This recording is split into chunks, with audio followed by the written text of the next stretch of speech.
your to-do list is never ending or it just feels a little bit overwhelming, then this is the video for you, because this is going to shock you, but your to-do list is probably causing you the overwhelm. And I know that you've been told in the past to write a to-do list to stay organized, but as a time management coach, I'm here to actually tell you that your to-do list is the cause of that overwhelm. So in this video, I am going to show you why that is, but also show you what to do instead. Because I know, I said that the title of this video was, how successful business owners master their to-do list, but the secret actually is they don't have one. So stay tuned.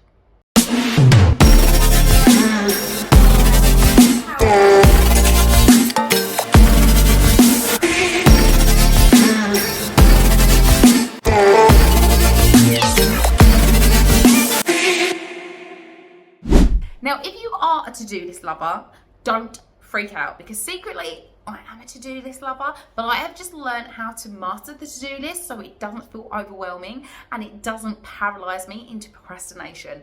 And actually, a study by iDoneThis found that 41% of to-do list items never get done, which is probably why it feels overwhelming and it probably feels like it is never ending. So, first of all, let me explain why the to-do list isn't working, and then I'm going to tell you what you need to do instead. So first of all, reason number one that the to-do list is not working for you is because you're treating it like a brain dump, and it's more of a list of this would be nice to do if I had time. The problem is that a to-do list is becoming more like a brain dump, so it's capturing everything that is going through our minds. And I know it's really important to capture those ideas, but a to-do list and an ideas bank are very, very different. So on the same list, you've got that massive goal, random admin, reminding yourself to get chicken out the freezer for dinner, all on the same list. No wonder it becomes overwhelming. No wonder you can't prioritize from it. So if you've got an idea from that amazing mastermind that you've just been on, great, but don't write it on your to-do list. The second problem that we have with the to-do list is that it ignores your energy. Now, as a time management coach, I actually teach time management way different, and I teach that it's actually about energy. The reason for this is I had a huge burnout in 2019 and I was shit hot at time management, but I wasn't good at looking after my energy. So now I teach that time management isn't just about managing your time, but about managing you and your energy. So the to-do list, it doesn't give any consideration to that. The to-do list doesn't care if your brain is fried or the kids are off sick or you haven't eaten since 7 a.m. and now you're hangry. Like, the to-do list doesn't care, and it doesn't account for your energy. It's just a list of tasks or ideas. So this becomes a bit of a problem for us because as a business owner, you are juggling so much, and everything that you juggle and all the tasks in your business require a different type of energy. And think about that. There's some tasks in your business that you absolutely love doing and you could be on it for hours, and especially if you're like a lot of my clients and myself with ADHD, you can really hyper focus on some of those for hours and they give you energy rather than just take energy. But then there's some tasks in your business, for me, it's definitely like admin and accounts, like that drains me. So the to-do list isn't showing me if something is an energy drain or a filler, it's just a task. The third thing, and the third reason why a to-do list is a problem, is because it's ignoring time. The very thing that you actually need to do to complete the to-do list. Traditional to-do lists don't give any indication on how long something is going to take. So everything from launch new offer, which is going to take you hours, days, or if not weeks, is going to sit on that same to-do list as buy more cat food. And then it starts to become very, very overwhelming because our brain can't see how much time do I actually need for this. So no wonder it's buggering up your time management. So you've got 10 tasks on your to-do list for today, but no indication of how long these things are going to take. Okay, reason number 4. Often what we do is we put the end goal of the thing that we want to achieve as the to-do list item rather than breaking it down. And I'll give you a real life example of this from my client who came to me because she was struggling with procrastination and it was really starting to affect her and her business. And one of the things she had on her to-do list, which she'd had on there for many, many years, was to revamp her website. Now, when I probed into this, it turned out that one line on her to-do list actually had 26 action items to it. So she was never actually seeing what needed to be done because the to-do list just said revamp website. Now, the average adult makes around 35,000 decisions every day.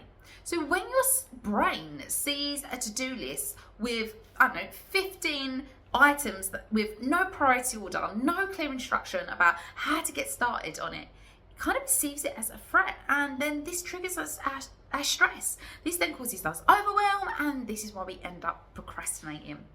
So what I want you to do is break down your to-do list into actual action items so that you don't fall into this common pitfall of just putting the end goal on your to-do list. And we're going to get into some juicy tips in a minute. The other problem with a to-do list is there's no pecking order, like there's no priority order into what needs to be done. So this creates two big problems because you waste time deciding on what you need to start with, or you just default to what is easy, and then you ended up just ticking off the easy stuff and not doing any of the impactful, juicy stuff that is actually going to move the needle forward in your life or your business. So, I know what you're thinking. Well, as we're not having a to-do list, what are we going to do instead? Oh my God, so simple. I'm glad you asked. What you're going to do, lovely, is you're going to start diarising your to-do list. That simple. So as I said, I'm not saying you can't have a to-do list, but what I want you to do is you start treating the to-do list as like the baseline, and then you can go, right, from there, I'm going to diarise those action items, because then that's going to create structure for you in your week. And I've got a whole other video about creating structure and creating a plan. I like to do my planning on a Sunday, weekly planning. Oh my God, swear by it, definitely do that. But I want you to use your to-do list in a way that empowers you and your time, not in a way that just like, oh my God, that feels overwhelming. Now, a couple of extra sneaky tips that I do with my to-do list is I actually quantify how long things are going to take. So rather than just say, write social media content for the week, I mean, is that a 2-minute job? A 2-hour job? I mean, you don't know, so quantify it. Now, this also has another sneaky advantage because of Parkinson's law.